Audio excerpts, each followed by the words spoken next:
కౌశిక్ అద్దం ముందు నిలబడ్డాడు. కాని ఆ అద్దంలో తన ముఖం కనిపించలేదు. అందులో జారా అనే అమ్మాయి కనిపించింది. ఆమె కౌశిక్లా కనిపిస్తూ అతని వంటి శరీరంలో ఉండేది. కౌశిక్ ఆశ్చర్యంతో కన్ను మూశాడు. అద్దంలో కూడా అదే జరిగింది. ఇది కలా? అని కౌశిక్ మెల్లగా అడిగాడు. అప్పుడే అతని చేతి గడియారం శబ్దం చేసింది. గుర్తింపు తేడా. సమయం కుదరవచ్చు. గడియారం మళ్ళీ మాట్లాడింది. చిన్నప్పుడే కౌశిక్ రికార్డ్ చేసిన ఓ మెసేజ్ వినిపించింది. ఇది చూస్తున్నావంటే జారా నిన్ను మోసం చేసింది. నీ నిజమైన గుర్తింపును తిరిగి పొందాలంటే ఎకో ఛాంబర్కి వెళ్ళాలి అని వాచ్ నుండి వాయిస్ వినపడింది. కౌశిక్ వెంటానే బయటకు వచ్చాడు. ప్రపంచం చాలా వింతగా మారిపోయింది. ఆకాశం పర్పుల్ రంగులో ఉంది. సమయం తలకిందులైంది. ఒక కార్లలాగా కనిపించే నల్ల బొమ్మలు వచ్చాయి. ఇవి టైం వ్రేట్స్.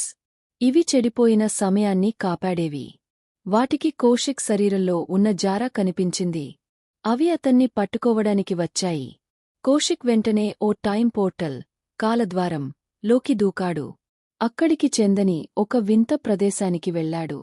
ఆ ప్రదేశంలో మర్చిపోయిన టైం ట్రావెలర్స్, కాలయాత్రికులు ఉన్నారు. వాళ్లలో ఒకరు మిరా అనే అమ్మాయి. ఆమె కౌశిక్ను చూసి చెప్పింది, నువ్వు జారా కాదని నాకు తెలుసు.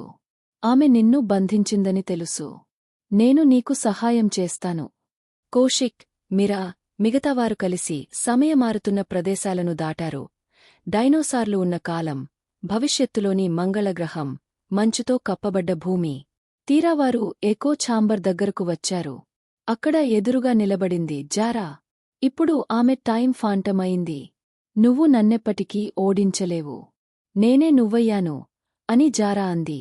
ఇది కొట్టుకునే పోరాటం కాదు. ఇది జ్ఞాపకాల, మెమరీస్ పోరాటం. కౌశిక్ తన నిజమైన జ్ఞాపకాలను గుర్తు చేసుకుంటాడు.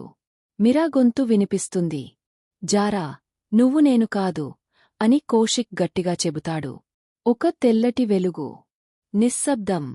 కౌశిక్ మళ్లీ మేల్కొంటాడు. ఇప్పుడు అతను నిజమైన కౌశిక్.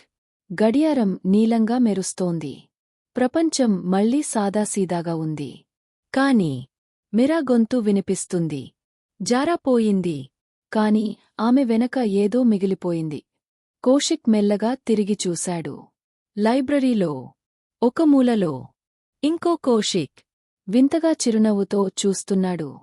భాగం 3 కొనసాగుతోంది. ఇలాంటి మరిన్ని యానిమేటెడ్ ఇప్పుడే సబ్స్క్రైబ్ చేయండి.